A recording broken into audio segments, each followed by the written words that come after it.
자, 이제 이번 시간에는 인간 존중 경영을 얘기할 건데요. 앞에 그 동기와 관련된 내용들을 충분히 이해하시게 되면 이번 인간 존중과 관련된 부분들은 뭐 비교적 쉽게 이해가 되실 수가 있어요. 연결된 주제이기 때문에.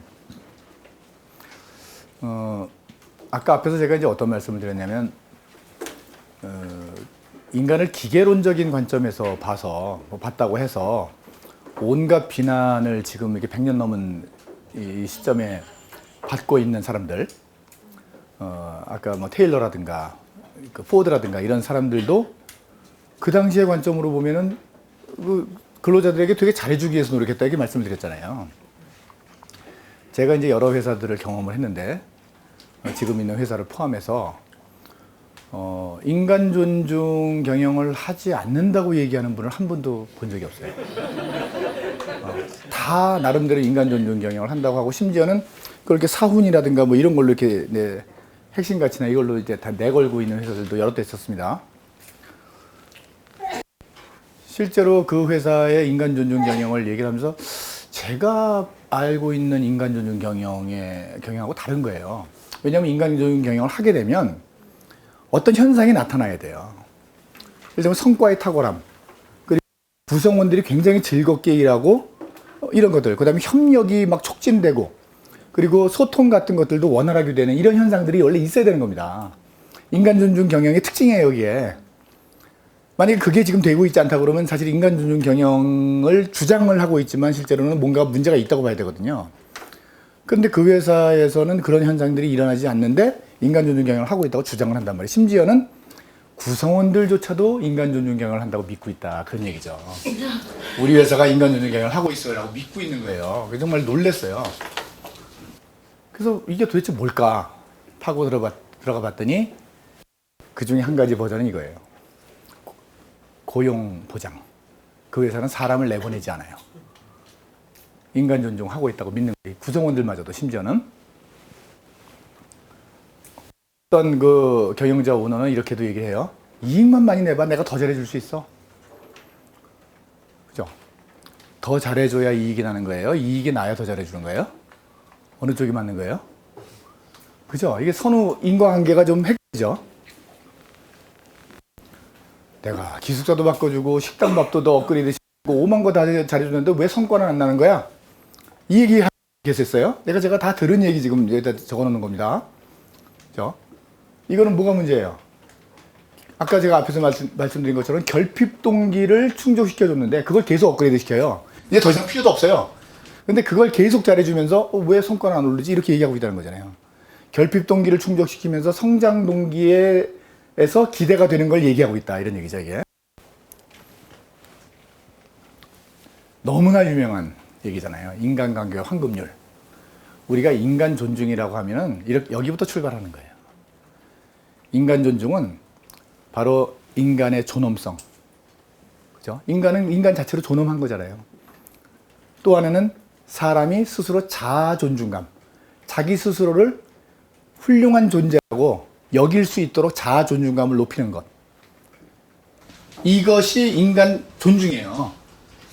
사람을 그런 식으로 느낄 수 있도록 만들어주면 그게 인간 존중이라는 거죠.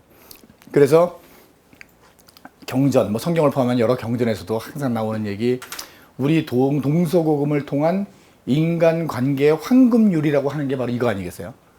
내가 대접받고 싶은 대로 남을 대접하라. 이게 인간 존중입니다.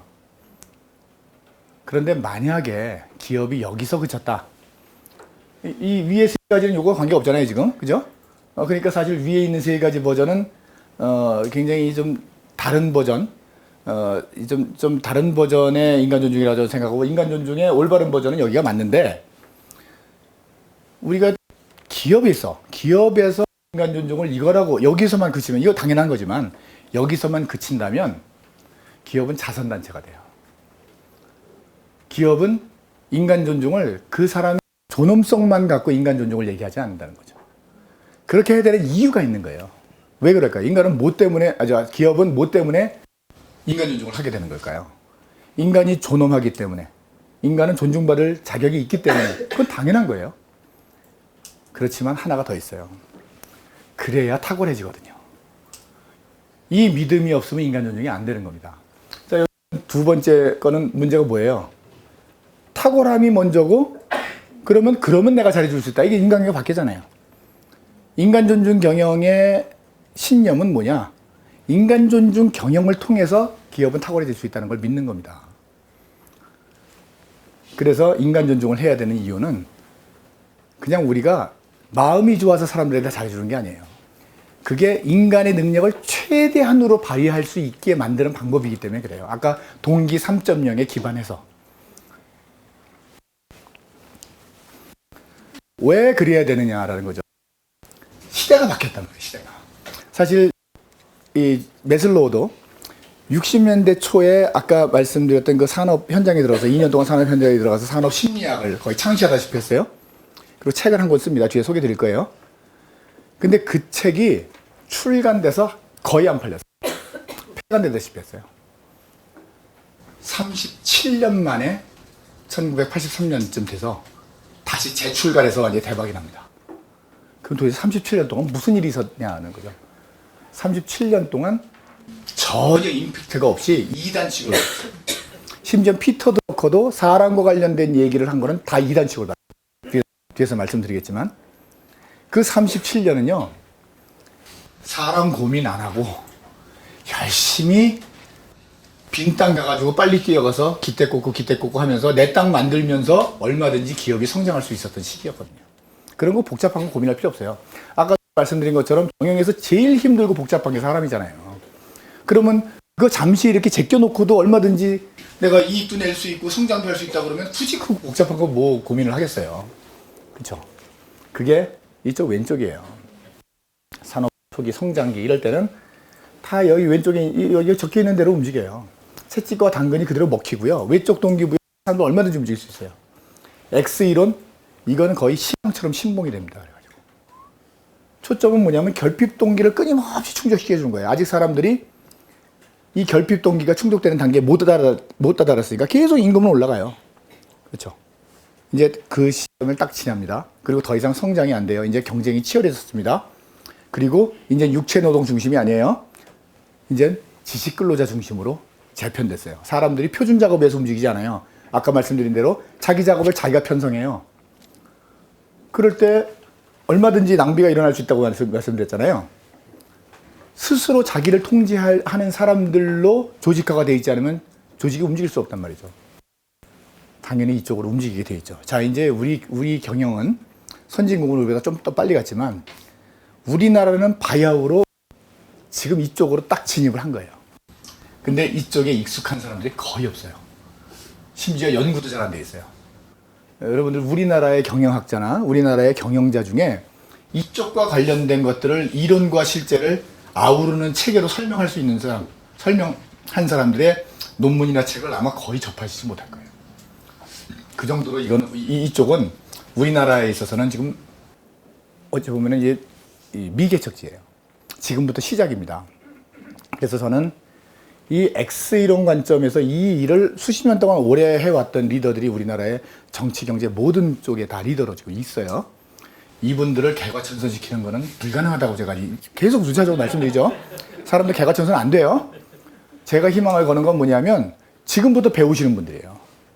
이미 이 게임에 너무 익숙해서 이거를 자기의 성공 공식으로 갖고 있는 사람들이 아니고 지금부터 배우시는 분들이 우리나라의 희망이다 이렇게 저는 이제 보고 있어요. 이걸 보시면 말이죠. 인간 존중 버전 1. 버전 1은 결핍 동기를 맞춘 거예요. 고용 보장, 뭐 기타 등등입니다. 복리후생 이런 것들이에요. 그러면 이 인간 존중을 이쪽 해석을 하시는 분들은 인간 존중을 하려면 돈이 들어 이렇게 돈 번단 말이에요. 그러니까 어떻게 돼요? 이익 더 내봐 더 잘해줄게 이렇게 되는 거죠. 이걸 비용의 증가로 봐요. 인간 존중을 하게 되면 전부 처우를 개선해 줘야 되니까. 그런데 인간 존중 2, 드라이브 3.0, 동기 3.0에 초점을 맞춘 인간 존중 2는 뭡니까? 사람의 능력을 최대한 발휘시키죠. 그래서 성과를 증가시키죠. 파이가 커져요. 그리고 구성원들은 이쪽은 안정적이지만 짜증나죠. 재미없고. 이쪽은 굉장히 역동적이지만 즐겁죠. 놀이를 하는 것처럼. 이 믿음이 있어야 돼요. 아직 이쪽은요. 해봤어? 그러면 해봤다고 주장하는 사람이 몇 없어요. 저는 그 중에 하나입니다. 저도 부분적으로만 해본 거예요, 사실은. 전적으로 제가 완전히 이론적 체계를 갖고 있다고 얘기할 수 없어요. 다들 이걸 해봤다고 얘기하는 사람이 다 부분적으로 경험을 갖고 있어요. 이론적으로 이게 완벽하게 증명됐냐? 그 영역도 아니에요. 이론적으로 계속 증거들이 나타나고 있어요. 그런데 완벽하지 않아요. 그래서 이건 신념이 필요한 부분이에요. 자, 왼쪽은 어떠냐? X 이론과 관련된 부분은 어떠냐? 증거라든가 이 실증이 잘 되어 있느냐? 놀랍게도 인간 존중 투법자보다도 증거가 없어요. 놀랍게도. 옛날부터 그렇게 해왔어요, 영역이에요. 이걸 통해서 사람들이 더 동기를 갖게 되고 더 성과를 얻게 되고 그것도 장기적으로 지속된다는 연구 결과는 아직까지 없어요. 놀랍게도 경영 현장에서 이렇게 했더니 사람들이 움직이는 것 같더라라는 오래된 관습에 의해서 작동되는데 여기에 대한 신념이 너무 그리고 이게 마치 과학으로 증명된 것 같이 사람들이 얘기한다는 거예요. 실제로는 증거는 오른쪽이 더 많습니다. 근데 둘 다 증거가 아직은 부족해요. 오른쪽이 더 많지만 그리고 분명한 거는 왼쪽에서 오른쪽으로 세상이 움직이고 있는 것만은 분명하다는 거예요. 그래서 이 부분은 신념이 필요한 영역입니다. 자, 이 부분에 대해서 아주 선각자처럼 신념을 오래전부터 갖고 있고 그래서 이 분야를 개척한 분들이 계세요. 이런 분들이에요. 그 유명한 피터 드러커. 피터 드러커가 기업의 개념이라는 1946년에 쓰여진 책입니다. 그 책에서 이런 것들을 주장했어요. 이 놀라운 개념입니다. 1946년에서는 정말 있을 수 없는 개념이에요. 책임감 있는 근로자. 근데 그 책임감 있는 근로자가 경영적 사고방식, 경영적 태도를 갖고 있어야 된다는 거예요. 또 하나는 스스로 통제하는, 알아서 통제하는 공장 커뮤니티, 공장 공동체. 이걸 주장했어요. 뒤에서 다시 설명해보고요. 매슬로우는 인간 욕구를 경영하라 라고 하는 책, 이 책은 1962년에 나왔어요. 그런데 1983년이 돼서야 빛을 봐요. 37년 동안 빛을 못 보다가. 그래서 1983년 걸 제가 뒤에다가 인용을 해놨는데, 거기서 이제 이런, 자아실현이라는 거는 결국은 일터에서 가장 잘 발휘될 수 있다. 그리고 Z theory를 주장하죠. 이걸 나중에 이 사람이 이제 이걸 주장하고 나서 얼마 있다가 죽어요. 나중에 다른 사람이 한참 있다가 Z theory를 자기 것처럼 내놓죠. 그래서 사실은 이분이 이제 Z theory의 창시자예요. 에드워드 데밍은 품질 석학입니다. 품질을 다룰 때 다시 다룰 건데 놀랍게도 이분이 인간 존중 경영의 개척자 중에 하나. 항상 거론이 돼요. 자, 이제 이분 중에 에이브럼 매슬로우는 아까 앞에서 이제 설명을 드렸고요. 이 분들에 대해서 말씀을 한번 드려볼게요. 피터 드러커는 현대 경영학의 아버지입니다. 그렇게 얘기하죠. 근데 현대 경영학의 아버지인데 이분이 원래 경영학자가 아니었어요. 이분은 자기를 사회 생태학자라고 불러요. 그래서 책을 써도 다른 분야에서 먼저 썼었어요. 뭐 지식인의 종말 뭐 이런 것도 썼단 말이에요. 그런데 GM의 그 당시에 그 미국이 GM이고 GM이 미국이 된 시절이에요. 세계 최고의 기업 GM의 알프레드 슬로운이라는 그 회장이잖아요. 그분이 저 친구 똑똑한데? 그래가지고 피터 드러커를 데려다가 한 2년 동안 연구를 시켜요. 피터 드러커가 재밌겠네 그러고 들어가는 거예요. 무슨 연구를 시키냐면 그때 당시에 GM은 프라이드로 그냥 철철 넘치는 회사였어요. 자, 우리가 경영이라는 거를 모두 다 통달했고 세계 최고 베스트 프랙티스를 만들었는데 이거를 우리가 자화자찬으로 우리 손으로는 못 쓰겠고 당신 똑똑하니까 당신이 들어와서 우리 걸 연구해가지고 우리 걸 한번 집대성해서 한번 써봐 이런 식으로 이제 제안을 한 거예요. 피터 드러커가 들어가죠. 2년 동안 연구를 합니다. 그래서 실제 기업의 개념이라는 걸 1946년에 내놔요. 이게 GM의 모든 경영을 피터 드러커가 분석한 거예요. 경영 명저 중에 아주 뭐 대단한 명저로 반열에 올라가 있는 책이죠. 그리고 피터 드러커를 경영학자로 만든 책이다 이렇게 얘기를 해요. 경영학으로 발을 들여놓게 한 책이다. 그런데 이 기업의 개념이 이제 GM에 대해서 쓴 책인데 그 책이 1946년에 GM에 헌정을 해요. 이제 다 써가지고 그 사이에 46년이니까 그 2년 사이에 전쟁이 일어났단 말이에요. 2차 대전. 근데 그 전쟁에서의 전쟁 겪는 동안에 GM에서 있었던 일, 이게 피터 드러커에게 어마어마한 영향을 미쳐요. 완전 충격을 받아요. 그래서 그 전쟁 때 이런 것들을 보는 거예요.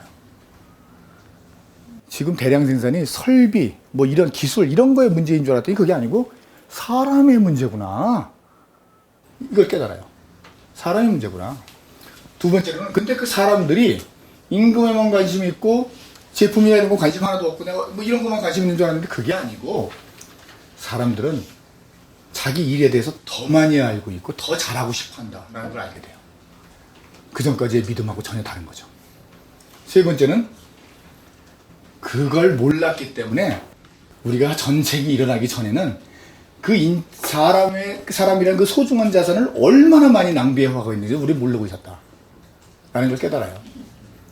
그래서 이런 내용을 이제 그 책에 정리해 놓습니다. 그 근로자라고 하는 챕터에 쫙 정리를 해놔요. 그리고 나서 그 책은 이제 그 사람에 대한 문제뿐만 아니고 제도와 관련된 거, 여러 가지 조직과 관련된 거, 이걸 GM의 모든 경영을 망라하거든요. 그거를 GM에다가 헌정을 해요. GM을 위해서 쓴 책이니까 GM에다 헌정을 합니다. 46년에. 그런데 GM에서 경로를 해요. 경로. 그 책을 보고 알프레드 슬론이 완전히 뒤집어져요. 그래서 금서가 됩니다. GM의 책꽂이에도 꽂혀 있으면 안 돼요. 도서관에도 없었어요. 다 내다버립니다. 1983년이라고 써있는 이유는 뭐냐면 나중에 재출간됐어요. 그게 미국에서 잊혀진 책이에요. 84년에 재출간됩니다. 그리고 83년에 재출간될 때 그 에필로그 후기에 피터 드러커가 그간의 스토리를 쫙 써요. 우리나라에는 기업의 개념이 1983년 판으로 번역되어 있어요. 불행히도 절판됐습니다, 지금. 이거를 제안을 한 거예요, GM에다가.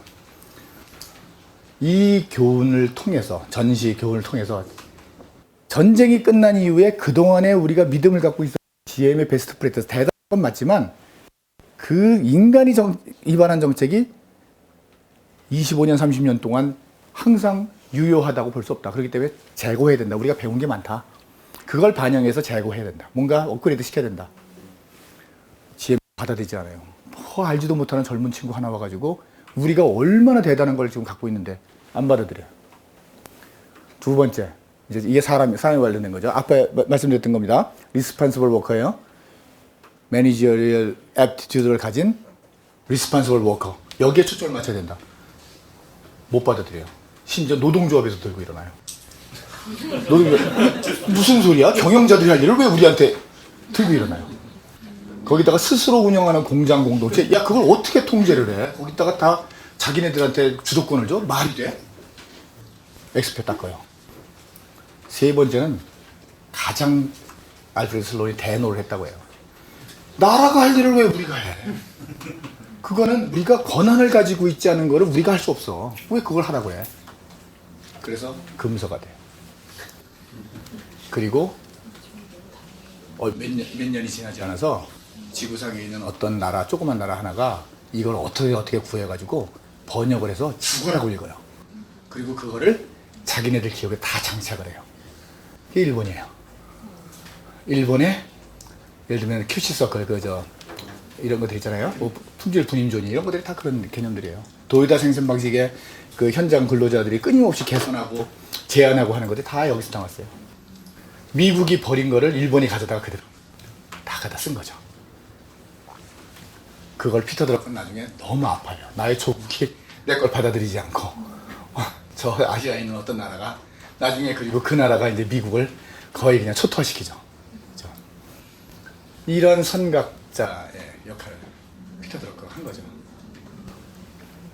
자, 이러한 생각들이 그 당시에 비슷한, 이제 피터 드러커는 이때 경영에 발을 들여놓고 1954년에 경영의 실자라고 하는 기념비적인 책을 내놓습니다. 그게 경영학의 출발이에요.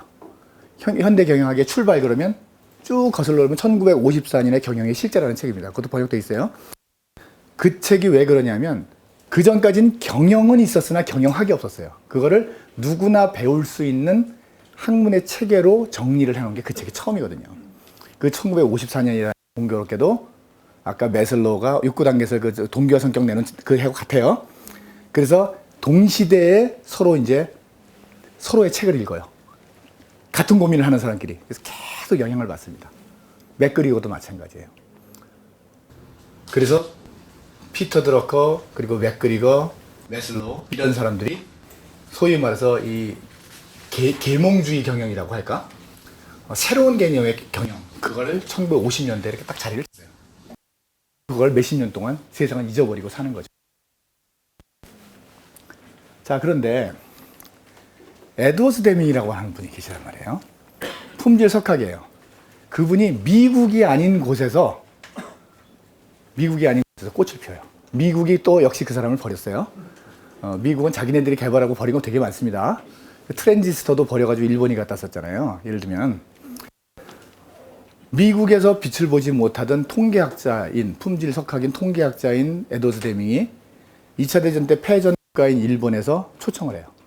인구조사하려고 초청을 해요. 이 양반이 대단한 사람이에요. 일본에서 보니까 깜짝 놀란 거예요. 그래서 나중에 전후 복구를 하는 경제 개발하고 그럴 때 이분 다시 보내주세요. 그래가지고 일본에 가서 살아요. 일본은 사람과 관련된 관점은 피터 드러커가 장착했어요.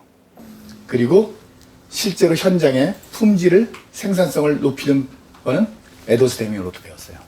일본의 경영은 미국 경영입니다. 미국이 버린 미국 경영학이에요. 놀랍게도 일본의 경영학이 아니라니까요. 미국 경영학인데 미국이 그걸 버렸을 뿐이에요. 나중에 미국이 거꾸로 그걸 배우죠. 그런데 이 에드워드 데밍이 미국에 돌아오면서 일본에서 경영자들을 가르쳤던 품질과 관련된 12가지의 포인트가 있었어요. 근데 거기에 2개를 더해요. 14가지 포인트를 만듭니다. 왜냐하면 일본에서는 가르칠 필요가 없었는데 미국에서는 가르쳐야 된다는 게 있어요. 그 빨간 거 2개예요. 사람과 관련된 게 딱 2개 들어가 있어요. 나머지 사람과 관련된 거 없어요. 다 품질 얘기입니다. 근데 사람 관련된 이 2가지 얘기를 하지 않고는 미국 경영자들을 교화시킬 수 없다. 이거 2개를 집어넣어요. 그래서 14포인트가 돼요. 그 유명한 14포인트입니다. 이게 데밍의. 자, 여기 보면 하나는 두려움과 관련된 얘기를 해요. 두려움을 추방해라. 또 하나는 작업자의 자부심이라는 얘기를 합니다. 이 2가지 개념이 엄청나게 중요한 개념이에요. 그거 잠깐 설명을 드릴 거예요. 데밍이 초점을 맞춘 거는 뭐냐면 문제가 발생했을 때, 분량이 났다, 어떤 사고가 났다. 문제가 발생했을 때 우리가 누구에게 어디에다 초점을 맞추냐는 거예요. 작업자의 문제입니까? 아니면 작업자의 일하는 환경, 시스템, 프로세스의 문제입니까? 자, 몇 대 몇일까요? 이게 몇 대 몇? 어느 쪽이 많을 것 같아요? 시스템이 훨씬 많아요. 어느 정도로 많냐면 데밍은 그걸 94대 6이라고 했어요.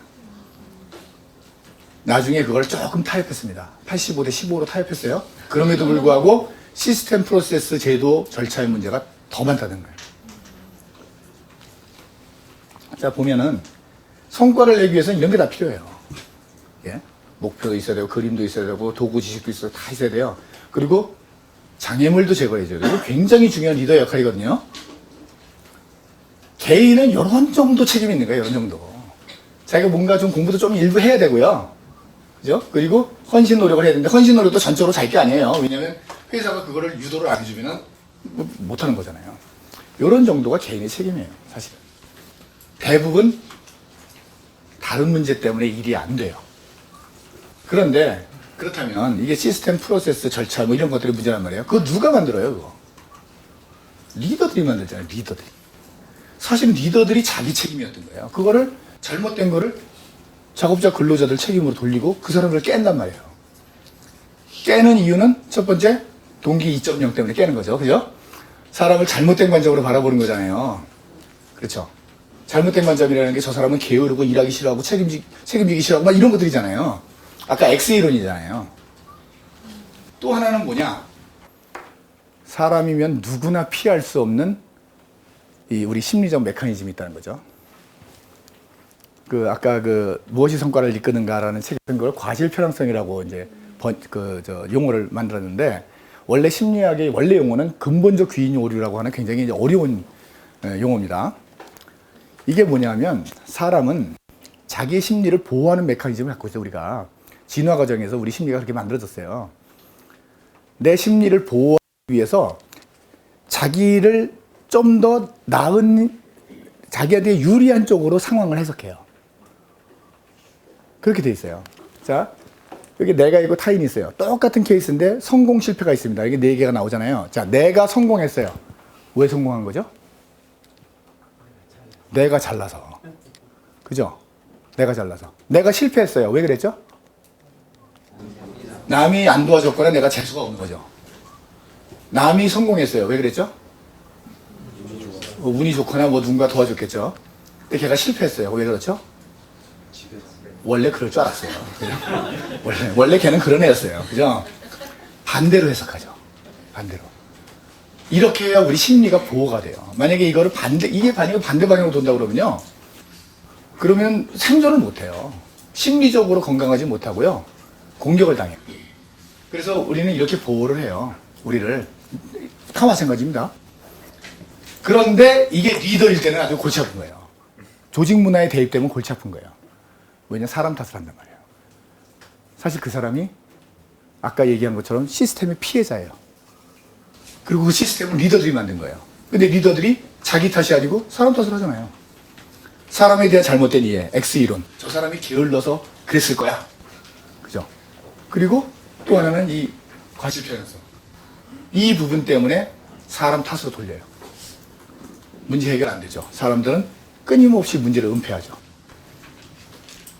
결국은 실패를 어떤 관점으로 볼 것인가. 이거는 X이론, Y이론, 동기 2.0, 3.0 다 관련이 있는 겁니다. 자, 문제가 발생했어요. 불량이 발생했습니다. 오늘 아침에 출근할 때 불량 한 5개쯤 만들려고 작정하고 출근한 사람이 있나요? 그런 사람 없어요. 그죠? 쟤 때문에 내가 화가 나요. 출근할 때 우리 팀장 꼭지 돌리려고 작정하고 출근한 사람이 있어요? 없단 말이에요. 그런 사람이 없어요. 사람들은 누구나, 자, 아까 동기의 관점에서 보면 누구나 선한 의도로 일을 해요. 만약에 선한 의도로 일을 하지 않는 사람으로 만약에 집단이 구성되어 있다면 채용의 실패입니다. 채용의 실패예요. 어떻게 그렇게 골라서 뽑을 수 있는지 모르겠지만 채용의 실패예요. 사람들은 선한 의도를 갖고 있어요. 기본적으로. 두 번째는 뭐냐면 사람들은 최선을 다해요. 좋은 결과 얻고 싶어 합니다. 불량 나는 거 짜증나요. 내가 열심히 일했는데 열심히 일한 결과가 고객으로부터 욕을 먹어요? 짜증나요. 사람들은 누구나 좋은 결과를 얻고 싶어 해요. 그렇기 때문에 사람들은 기본적으로 선한 의도로 최선을 다해서 노력한다는 거예요. 그런데 그거를 너 임마 왜 그랬어 임마 나쁜 의도를 갖고 있는 걸로 몰아붙여요. 너 무책임하고 너는 게으르고 뭐 등등등등 태만하다고 얘기해요. 난 최선을 다했는데 제대로 노력 안 했다고 얘기해요. 이거 화나잖아요. 그죠? 화나죠? 선한 의도로 최선을 다했는데 나쁜 의도로 태만하게 일했다고 나한테 얘기를 해요. 그리고 날 깨요. 그리고 문제의 원인이 나라고 얘기해요. 근데 사실은 억울하죠. 왜냐하면 사실은 일을 잘할 수 없는 환경이었거든요. 그 선한 의도와 노력이 의심받을 때 구성원의 자부심, 아까 데미 얘기한 pride of workmanship이라고 하는 워크맨십의 프라이드가 훼손되는 거예요.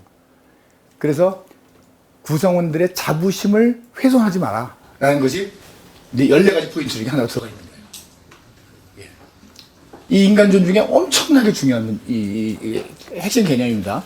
이분이 이 부분에 대해서 이론가는 아니지만 실제 현장에서 일을 하면서 일어났던 비일비재하게 일어나는 문제를 반복적으로 보면서 이게 굉장히 중요한 핵심이라는 걸 깨달은 거예요. 이 문제 해결에 대한 요구가 일어났을 때 그 근본 원인을 사람의 문제로 보면은 계속 그쪽으로 들여다보게 돼 있어요. 근데 구조와 시스템이 그렇게 만들었다는 걸 생각하게 되면 뭔가를 계속 개선하죠. 그죠? 사람 탓을 하는 것이 아니고 문제에 초점을 맞춘다는 거예요. 자, 또 하나가 더 있었죠. 포인트 포인트 중에 두려움이라는 게 있었어요. 두려움을 제거하라. 자, 두려움이라는 건 도대체 어떻게 작용을 하느냐? 그건 뭐 심리학적으로, 뇌과학적으로도 많이 설명할 수 있지만 간단하게만 설명을 드리면 이렇습니다. 자, 우선 정직함과 솔직함이라는 게 두 개가 다른 거예요. 두 개는 비슷해 보이지만 다릅니다. 자, 정직하지 않은 거와 솔직하지 않은 게 있어요. 어떤 게 문제예요?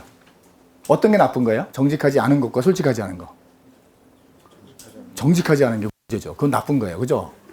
그거는 벌 받아야죠. 그래서 회사에서 정직하지 않은 사람은 벌 줘야 됩니다. 그 윤리경영에도 위배되는 거잖아요. 그런데 회사에 어떤 게 더 나쁜 영향을 미치느냐 쪽으로 가면 얘기가 달라진다는 겁니다. 어떤 게 더 기업에 손해를 미칠까요? 정직하지 않은 손해를 미쳐요. 손해를 끼칩니다. 근데 발각이 돼요. 정직하지 않은 게 그대로 갈 수는 없어요. 발각이 돼요. 일시적으로 영향을 미치겠죠. 솔직하지 않은 건 아무도 몰라요. 이 얘기를 안 하니까. 그렇죠? 문제가 있는 걸 봤어요. 아무도 몰라요. 모른 척해요. 그러면 그게 밑에 썩어 들어가죠. 인수인계 할 때 인수인계 안 하고 나가요. 그럼 그 다음에 인수인계 받은 사람은 영문도 모르고 그렇게 일하다가 이상한 걸 발견했어요. 내가 저지른 거 아니에요. 얘기 또 안 해요. 밑에서 막 썩죠. 사실은 아무 문제도 아니었던 거예요. 그게 나중에 회사를 치명적으로 카운터 펀치를 먹여요. 왜 그러냐? 공포 때문에. 공포 때문에. 공포는 두 가지예요.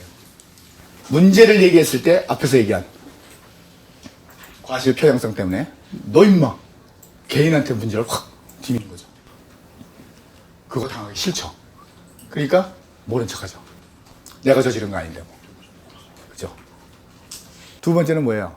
그게 아니더라도 문제인데요 그랬더니 그래? 그럼 네가 한번 해결해봐 이렇게 하는 거예요. 그리고 아무도 안 도와줘요. 자기는 바빠 죽겠는데 뒤집어 썼어요. 그러고 나서 일정 시간이 지나면 야 너 아까 하라고 그런 거 그때 하라고 그런 거 어떻게 됐어? 또 챙겨요 또. 한 번 문제 얘기했다가 완전히 독박을 쓰는 거예요. 속된 말로. 두 번 다시 안 해요.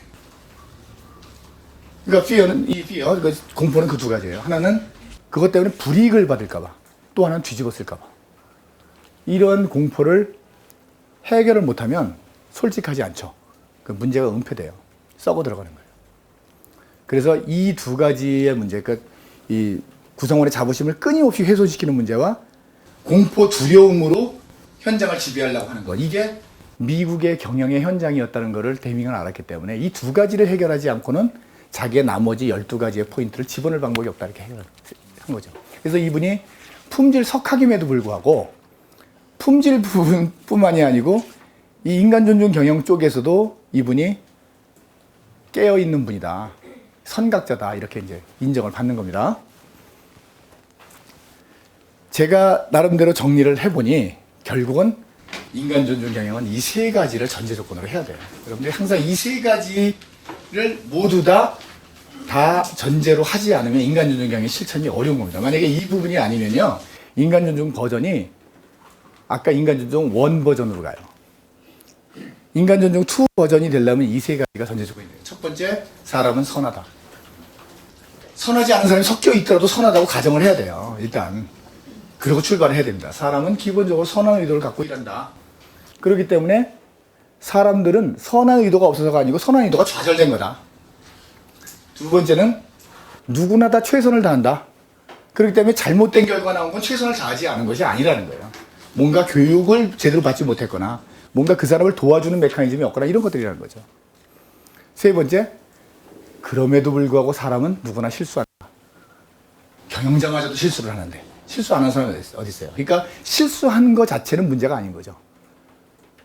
실수를 반복하는 게 문제인 거죠. 그러면 실수를 하지 않도록 어떻게 도와줄 것인가와 어떻게 하면 한 번 실수가 나왔을 때 동일한 실수가 반복되지 않을 것인가에 초점을 맞춰야 된다. 실수는 오히려 첫 번째 나온 실수는요, 그 사람이 발견해 준 거예요. 발견. 사람의 문제가 아니니까 첫 번째, 두 번째 원리에 의해서 사람이 아니고 시스템의 문제잖아요. 그 사람이 하필이면 그 자리에 있어서 그 시스템에 문제가 있는 걸 아무도 모르고 있었는데 그 사람이 발견해 준 거나 마찬가지예요. 피해를 입은 거예요, 사실은 본인은. 좋지 않은 결과가 나왔으니까. 근데 어쨌든 그 사람은 발견한 겁니다. 그 사람한테 고맙다고 해야죠. 근데 만약에 그 사람이 여러 가지 조치를 취했음에도 불구하고 다음번에 똑같은 실수가 다시 나왔어요. 전적으로 모든 게 해결됐음에도 불구하고 그건 잘못된 거죠. 그렇죠? 그런 관점으로 이 세 가지 관점으로 바라봐야 된다는 거죠. 결국은 인간 존중 경영에서 리더들이 관대하다는 것이 뭘 의미하는 거냐? 사람들을 우리가 용서를 하고 관대하다는 것이 뭘 의미하는 거냐? 이런 식으로 작동되면 안 된다는 거예요. 자, X 이론의 관점, 동기 입전력의 관점으로 보면 나태하고 무능력한 사람이 문제라고 본단 말이죠. 사람이 문제고 왜 저러는지 이해를 못하는 거예요. 실수라는 걸 용납 못하니까. 그런데 나는 착하잖아요. 그러니까 봐주는 거죠. 이걸 우리가 관대함이라고 얘기하면 안 된다는 거예요. 관대함은 그런 게 아니에요. 진정성이 있어요. 진정성은 어디서부터 출발해요? 사람을 제대로 이해하는 거예요. 시스템과 프로세스의 결함이 문제니까 사람을 탓해서는 안 된다는 거예요. 누구나 실수할 수 있어요. 그러니까 그 사람은 피해자고 도움이 필요한 사람이에요. 그래서 도와줘야 되는 거죠. 그럼 내가 용서해 줄 것도 없어요. 원래부터 잘못이 없었는데요. 뭐. 그 사람은 피해자고 나의 도움이 필요한 사람이잖아요. 이게 관대한 리더여야 된다는 거죠. 내가 착해서 나쁜 놈을 봐주는 게 아니에요. 그래서 인간 존중 경영은 먼저 인간의 권리와 존엄성을 이해하고, 이거는 기업 경영이 아니더라도 인간 존중이죠. 근데 인간 존중을 하는 이유는 그 다음부터는 탁월함으로 넘어가야 되잖아요.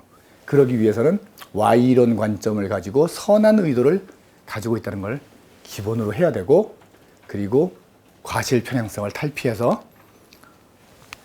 문제가 사람에게 있지 않고 시스템에 있다는 걸 이해를 하고, 그 장애물을 제거해 주면서 그 사람이 피해를 더 이상 입지 않도록 도와주는 것. 이게 바로 인간 존중 경영입니다. 라고 저는 생각을 하는 거고, 지금까지 이걸 실천하기 위해서 노력을 해왔다는 겁니다. 자, 그러면 실제로 실천을 한 사례 몇 가지를 말씀을 드릴 건데요. 일단 이거 참고를 해보시면 돼요. 폴 마르시아노라는 사람이 존중하라라는 책에서 리스펙트라는 걸 이렇게 첫자를 따가지고 리더들의 실천 항목들을 몇 가지 적어놨습니다. 이거는 그냥 한번 읽어보시면서 참고를 하시면 되고요. 제가 이제 이 동기와 관련된 부분, 그리고 인간 존중 경영과 관련된 부분을 전부 종합해서 이전 회사죠. 지금 회사가 아니고 이전 회사에서 일어났던 사례 하나를 이제 갖고 왔는데, 제한제도 때문에 고민들 많으시잖아요. 제한제도 잘 실천 잘 안 됩니다. 제도는 어마어마하게 만들어 놓고 뭐 상금도 어마어마하게 걸잖아요. 거의 잘 안 돼요. 제대로 운영되는 회사를 본 적이 없어요. 근데 제가 전 회사에서 우연히도 현장에서 작동되는 무엇인가를 하나 발견한 게 있어요. 그래서 거기에서 아이디어를 얻어서 전 회사에서 한번 제한제도를 한번 기획을 시도를 해봤습니다. 그 회사는 원래 움직이던 제한제도가 있었어요. 역시 잘 작동이 안 되고 있었죠. 그거와 별개로 실제로 제대로 작동되는 제한제도, 마치 도요타처럼 작동되는 제한제도를 한번 만들어 볼 생각이 있었어요. 그래서 그때 현장의 관리자입니다. 현장 반장 하나를 과제를 이제 시켰어요. 제한제도를 만드는 과제를 시키는데, 제가 어떻게 했냐면, 당신이 만들고 싶은 대로 만들어봐. 내가 하자는 대로 그대로 따라 해줄 거야.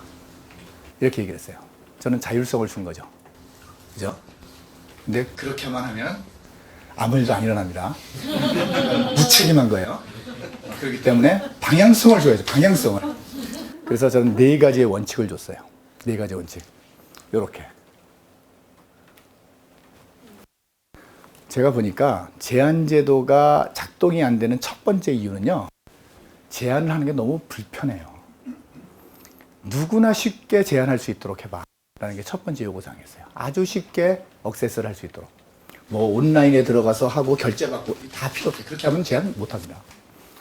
두 번째 제한을 안 하는 이유는 뭐냐면, 어렵사리 제한을 했는데 꽁거먹은 소식이에요. 반응이 없어요. 그러면 제한 일단 리스판스를 해줘야 돼요. 해결하라는 게 아니에요. 문제 해결은 그 다음 문제고, 일단 그래 읽었어 라는 반응이라도 해주라는 거예요. 빠른 반응을 해줘라. 세 번째는 오토노미, 자율성. 그건 뭐냐면 기획부서에서 챙기고 윗사람이 챙기고 결제하고 이런 게 아니고, 그 현장에 있는 사람들이 자율적으로 돌리는 제도를 만들어봐라. 마지막으로는 그러면 또 거기에 재미도 있었으면 좋겠다. 이렇게 4가지를 얘기했어요. 3개월을 고민하더라고. 3개월을. 한 달에 한 번씩 제가 만나가지고 계속 보고를 받았는데, 3개월 고민하다가 진짜 진정성을 이 친구가 알게 됐어요. 뭐냐면 진짜로 내가 마음대로 하더라도 받아줄 것 같은 거예요. 그 신뢰가 딱 되니까 그때 갖고 온 겁니다. 그때 자기 나름대로의 생각을 갖고 왔어요. 이렇게. 사람 얼굴 사진 붙여놓고요. 거기 칸을 해놓고 여기에 포스트잇을 갖다 놓고 여기다 적어서 붙이도록 했어요. 자기 이름, 자기 이름하고 사진 밑에다가 제안 있으면 이렇게 갖다 붙이는 거예요. 이렇게. 이지 역설설 끝났잖아요. 그리고 이제 제안 담당하는 사람 하나 지정해서 그 사람이 매일 2번을 돌아요. 이게 현장이 여러 군데 있었거든요. 매일 2번 돌아요. 이게 이제 이런 식으로 제안한 거죠. 자기 이름 밑에다가. 이 사람은 두 개를 했네요, 이날. 이렇게 해서 붙이면 그 사람이 쭉 돌아다니다가 여기 이제 완료라고 되어 있는데 완료 아닌 게 여기 날짜 있잖아요. 날짜. 이렇게. 이 날짜가 뭐냐면 접수했다는 거예요. 접수한 날짜를 써줘요. 그럼 내 거 접수된 거예요. 리스폰스가 됐잖아요. 나중에 완료된 건 완료라고 써줘요. 이렇게. 그리고 옆에 이제 제안과 관련된 우수 사례는 이렇게 붙여놓고 통계를 내줍니다. 나중에 그게 이제 이렇게까지 발전했어요. 이거는 한 단계 더 발전한 케이스입니다. 이 사람들한테 보상을 얼마 줬을까요? 제안 한 개당 1,000원. 그리고 한 달에 2개의 상을 줬어요. 최다 제안상, 그리고 최우수 제안상. 5만 원. 그리고 그 선발은 어떻게 하냐? 지들끼리 하는 거예요. 한 달에 200건 정도의 제안이 나왔어요. 처음에는 쉽지 않았는데 계속 올라가더니만 200건까지. 아무도 손 안 대요. 저절로 움직이는. 모든 것들이 자율적으로 목적을 공유하고 자율적으로 움직이는. 그리고 그 사람들의 선의를 기반으로. 그러니까 제안은 의무가 아니어야 되거든요. 선의거든요. 회사 더 잘 되라고 자기가 제안하는 건데. 선의를 발휘할 수 있도록 해주는데 사람이 원래 선의를 갖고 있다는 걸 전제 조건으로 하고 그 선의가 발휘가 안 되는 장애물들을 치워준 거잖아요. 그때 사람들은 저절로 선의가 발휘가 돼요. 선의가 발휘된 걸 계속 거기서 반응을 해주니까 그럼 사람들은 반응이 오니까 그러면 다시 또 하죠. 이게 선순환 사이클이 돌잖아요.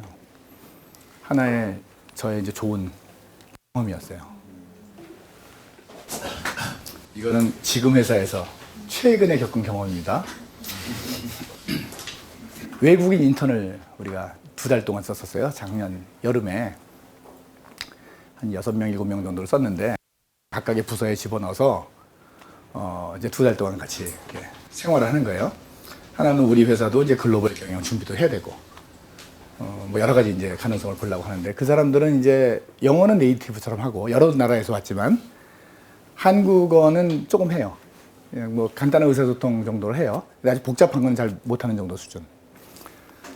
그리고 이제 2달이 지나서 자기가 뭘 배웠고 뭐 어떤 일들을 했고 뭘 배웠고 그런 것들에 대해서 이렇게 파워포인트를 만들어서 제가 참석하는 자리에서 이제 PT를 하도록 했어요.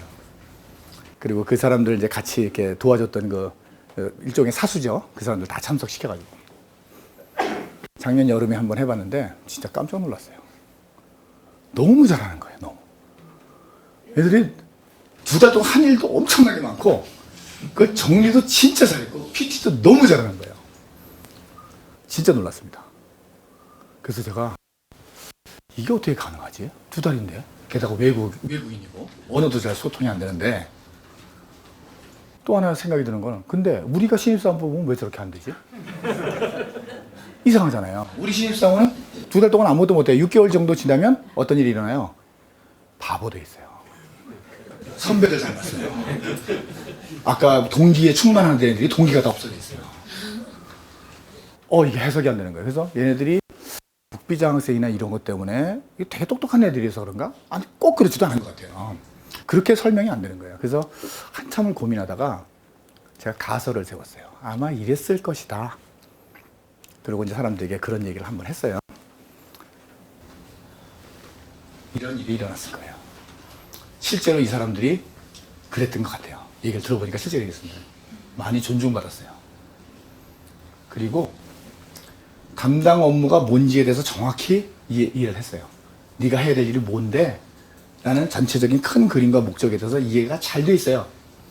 그리고 그 일을 하고 무슨 조사를 하고 할 때 누가 시시콜콜하게 간섭 안 했어요. 완전히 자율적으로 일을 했어요. 그런데 또 도움이 필요할 때는 물어봤어요. 그럼 잘 도와줬어요. 근데 이 친구들이 또 들어올 때는 이미 성장에 대한 내적 동기를 갖고 있었잖아요. 동기가 충만했잖아요. 이게 어우러지면 지금 요거 이렇게 딱 보면 앞에 있는 동기 3.0가 그대로잖아요. 당연히 즐겁게 뭐 엄청나게 일을 하는 거죠. 성과가 대단하게 날 수밖에 없어요. 근데 왜 이 친구들한테 이런 일이 일어나냐는 거죠. 저의 결론은 이거였을 것이다.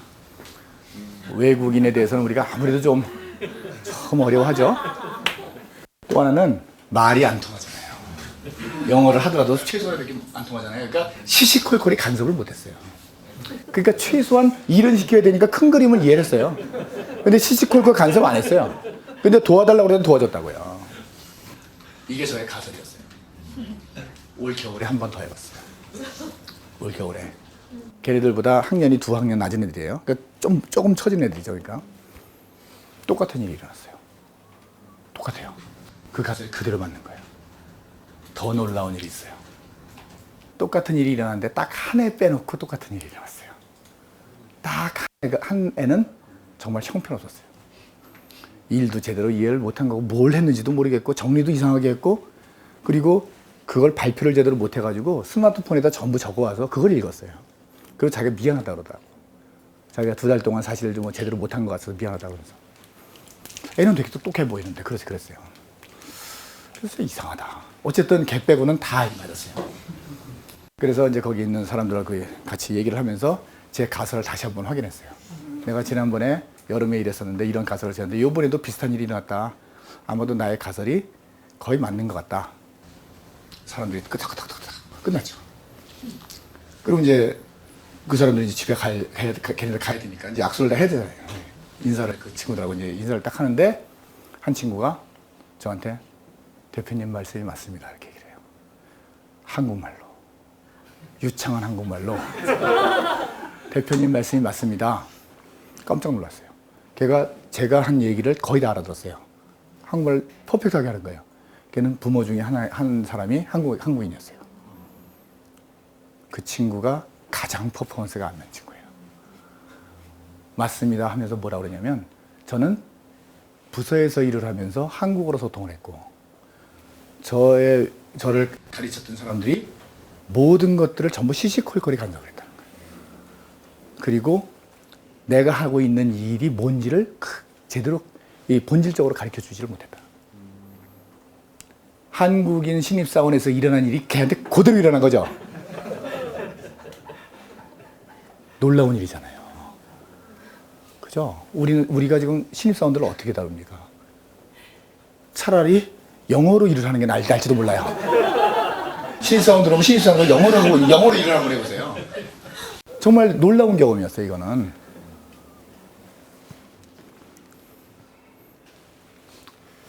결국은 사람들이 어떨 때 몰입을 하느냐. 제가 나름대로 정리한 건 이렇습니다. 일단 방향이 이해가 안 되면 몰입이 안 되죠.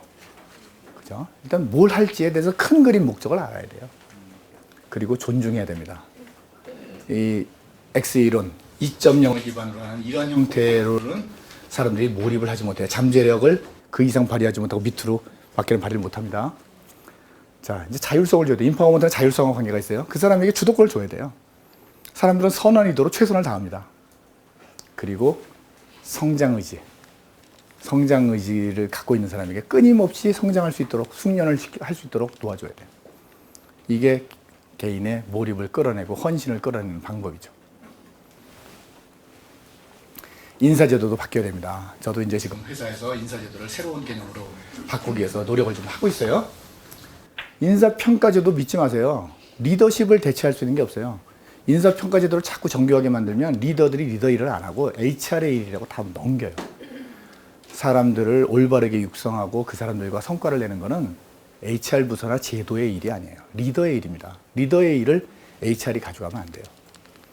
등급화 서열화. 이거는 에드워즈 데밍이 이건 절대 없어져야 된다고 얘기를 했고 그걸 수십 년 동안 사람들이 받아들이지 않았던 거예요. 지금 받아들여요.